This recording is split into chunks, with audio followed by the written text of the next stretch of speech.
కుమారస్వామి నాయుడు గారు చాలా బాగా తెలిసినట్టు కదా స్వామి. కుర్ర కుంక వాడు నా పాద దాసుడు. అదే స్వామి, వాళ్ళ ఇంట్లో మీరు నన్ను ఎలాగైనా తిష్టేయించాలో చూడాలి స్వామి.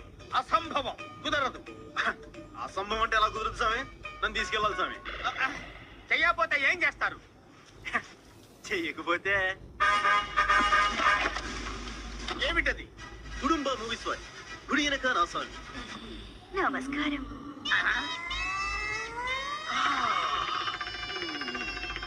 చింత చెట్టు కాడ ఉన్న చింతామణి, నీకు చింతకాయ తెచ్చినానే చింతామణి. నిన్ను చింతకాయతో కొడుకున్న ఆహా, పెద్దవాడా. ఆపండి, చూపించినంతవరకు చాలు, ఇంకా వెళ్ళిపోండి. అట్టాకే స్వామి. ఆగండి, అదండ్రా, మిగతా భాగం కుమారస్వామి నాయుడు గారు చూపిస్తాం.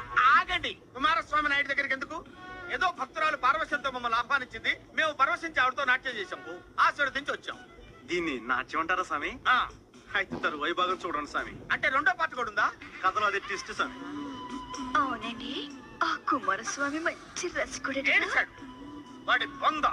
వాడు రచకుడేంటి? తెలివి తక్కువ దద్దమ్మ. నేను సంస్కృతంలో బూతులు తిడుతుంటే అవే దీవెలు అనుకుని నా కాళ్ళ దగ్గర పడుంటాడు. కడుపుతో ఉన్న బురద పందిలా ఉంటాడు. వాడొక అప్రాచుడు, నీచుడు, నికృష్టుడు, దరిద్రుడు. వాడికి నేను చెప్పిందే లేదో చేసిందే చేస్తాను.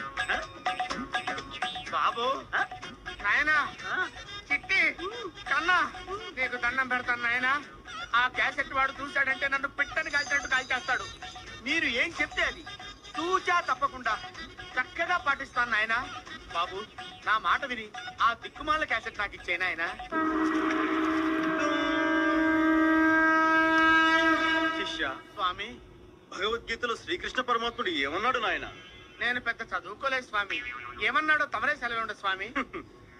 పని పూర్తయ్యేంత వరకు ఒరిజినల్స్ డూప్లికేట్స్ ఇవ్వద్దన్నాడు నాయన. అలా అన్నాడా? ఇక పని మొదలు పెడదాం.